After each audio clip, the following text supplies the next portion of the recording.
नमस्कार सभी को। अब हम देखेंगे वैल्यूएशन ऑफ शेयर। इसमें सबसे पहला टॉपिक है need of valuation of share. हमें किस लिए शेयर्स की वैल्यूएशन करना ज़रूरी है, इसके कुछ टॉपिक्स हैं जो हम देखेंगे। पहला टॉपिक है when share of one class are to be converted into shares of another class. इसका मतलब जब एक शेयर दूसरी क्लास के शेयर में कन्वर्ट होता है, फॉर एग्ज़ाम्पल प्रेफरेंस शेयर को इक्विटी शेयर में कन्वर्ट करें या फुली पेड अप शेयर में कन्वर्ट किया जाए यदि पार्टली पेड अप शेयर को, तो उस वक्त शेयर के वैल्यूएशन की ज़रूरत पड़ेगी। दूसरा टॉपिक है when share holders want to take loan against the shares. जब किसी शेयर होल्डर के पास शेयर रखे हों और उसके अगेंस्ट लोन लेना चाहे तो भी लोन प्रोवाइडर जो इंस्टीट्यूशन है वो शेयर की वैल्यूएशन के बेस पर ही लोन प्रोवाइड करवाएगा। When shares are to be bought and sold.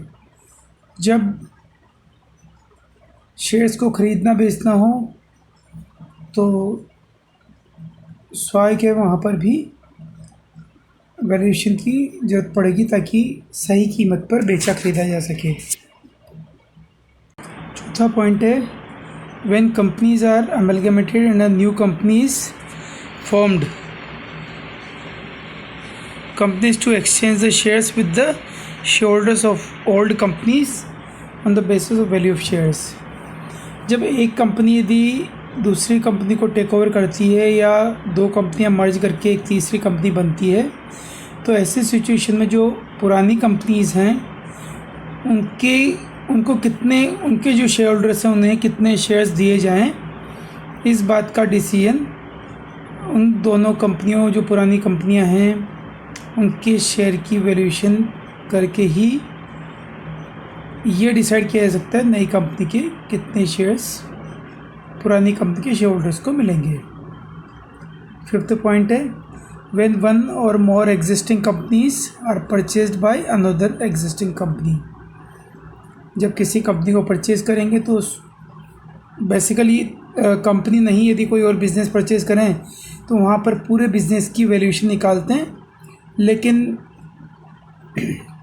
जब कोई कंपनी परचेज़ की जाती है तो कंपनी के शेयर की वैल्यूएशन निकालकर कितने शेयर्स लेकर उसको टेक ओवर किया जा रहा है उसकी कंसिडरेशन कैलकुलेट किया जाएगा।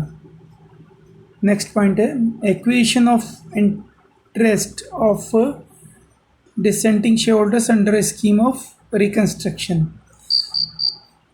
जब कभी रिकंस्ट्रक्शन किया जाए कंपनी का, जैसे हम रिकंस्ट्रक्शन वाले चैप्टर में पढ़ेंगे, तो उस सिचुएशन में जो शेयर होल्डर्स रिकंस्ट्रक्शन स्कीम से सहमत नहीं होते हैं उनको पे ऑफ करने के लिए, उनका स्टेक एक्वायर करने के लिए भी शेयर वैल्यूएशन की रिक्वायरमेंट होती है। नेक्स्ट पॉइंट है when government wants to compensate the share holders on the nationalised company. जब कंपनी का नेशनलाइजेशन किया जाता है गवर्नमेंट द्वारा, कोई प्राइवेट सेक्टर की कंपनी है और उसको गवर्नमेंट नेशनल इंटरेस्ट में नेशनलाइजेशन करना चाहे तो उस कंपनी के शेयर होल्डर्स को कंपेंसेट करने के लिए शेयर्स की वैल्यूएशन निकालना ज़रूरी है। When shares of a company is not quoted in stock exchange and holder is not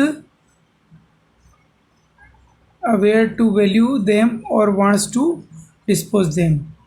जब अनलिस्टेड कंपनी हो जो एक्सचेंजेस में लिस्टेड नहीं हो, ऐसी कंपनी को यदि कोई शेयर होल्डर अपने शेयर्स को किसी थर्ड पार्टी को बेचना चाहता है तो वहाँ पर भी शेयर की वैल्यूएशन निकालना ज़रूरी रहेगा ताकि सही कीमत पर शेयर्स बेचे जा सकें।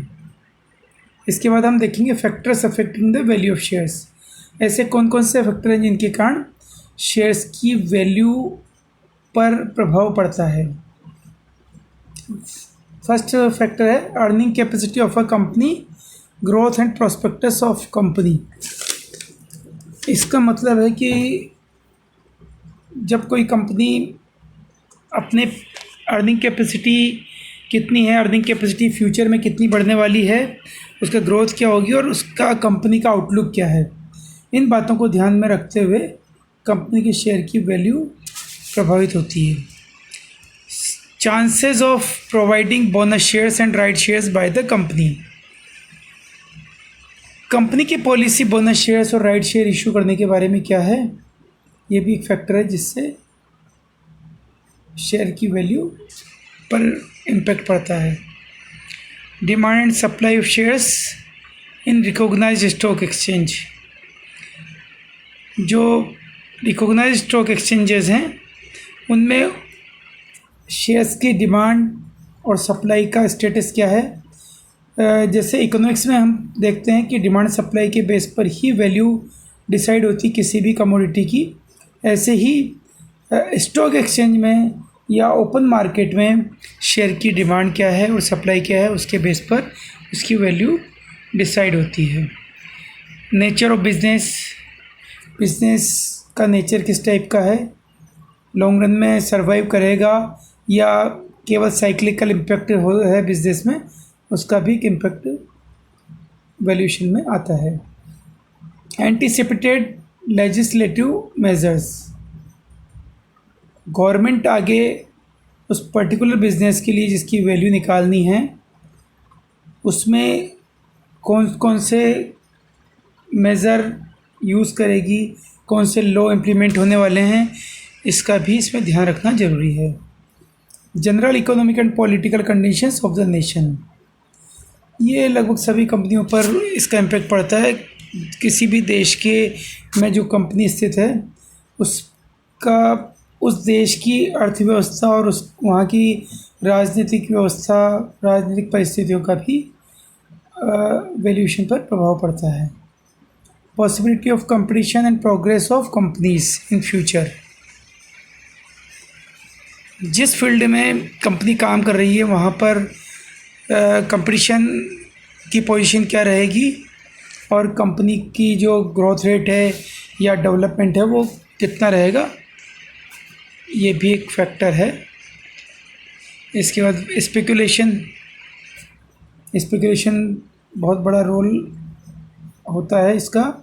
कई बार एक शेयर्स की जो वैल्यू निकालने के लिए आप कितना स्पेकुलेट करते हैं, फ्यूचर का जो एक अंदाज़ा होता है, या आप रिस्क कितना ले सकते हैं, उसको भी इसमें फैक्टर इन किया जाएगा। Likely effect of death of a share holder with major holding. कोई शेयर होल्डर जिसके पास मेजर होल्डिंग हो, यदि उसकी डेथ हो जाती है जिसका काफ़ी अच्छा कंपनी में प्रभाव है, कंपनी ग्रोथ के लिए या कंपनी के बिज़नेस डेवलप करने में जिसका काफ़ी इम्पेक्ट है, उसका क्या लाइकली इफेक्ट होगा उसकी डेथ का, ये भी एक महत्वपूर्ण बात होती है। प्राइस लेवल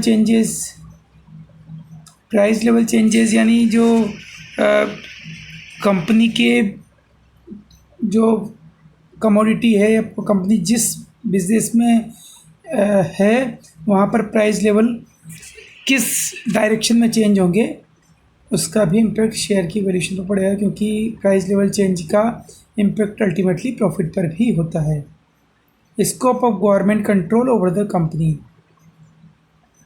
कंपनी पर गवर्नमेंट का कितना कंट्रोल है, क्या उसका संभावना है, क्योंकि गवर्नमेंट कई बार पब्लिक इंटरेस्ट में कुछ पर्टिकुलर सेक्टर को पर लॉ के माध्यम से या रूल्स रेगुलेशन के माध्यम से कंट्रोल करती है।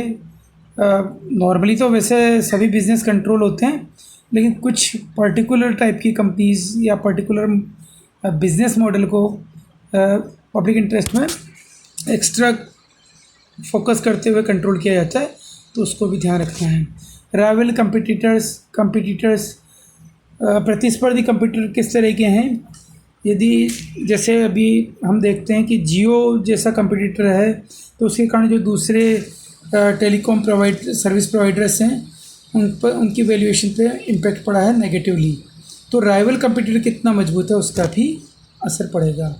लायबिलिटीज़ टू कैपिटल रेशियो, तो ये कंपनी की बैलेंस शीट में जो लायबिलिटी और कैपिटल का रेशियो है उसके बेस पर भी डिसाइड किया जाता है।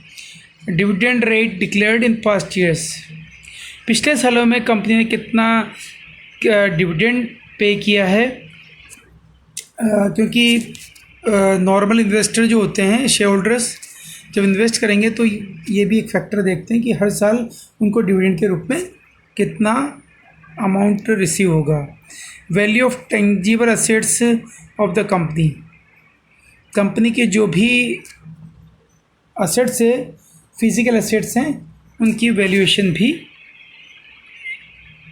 इसका का इम्पेक्ट पड़ता है, क्योंकि कई कंपनियां ऐसी होती हैं जिनके बैलेंस शीट में लैंड बैंक काफ़ी होता है। अब लैंड बैंक क्योंकि काफ़ी पहले लिया हुआ है तो बुक वैल्यू तो उसकी काफ़ी कम होती है, लेकिन उसकी वैल्यूएशन करंट सिचुएशन में कितनी रहेगी उसके ऊपर डिपेंड करता है शेयर की वैल्यूएशन।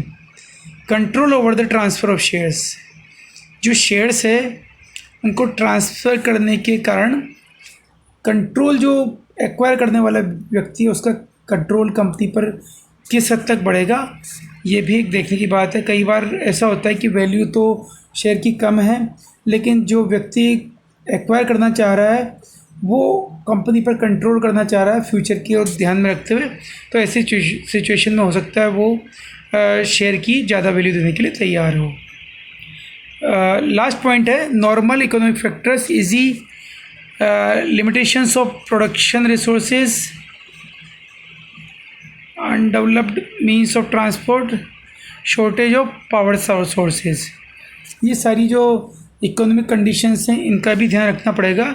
जिस एरिया में कंपनी काम कर रही है वहाँ पर इन सभी फैक्टर्स की क्या पोजीशन है इसको ध्यान में रखते हुए शेयर्स की वैल्यूएशन की जाती है।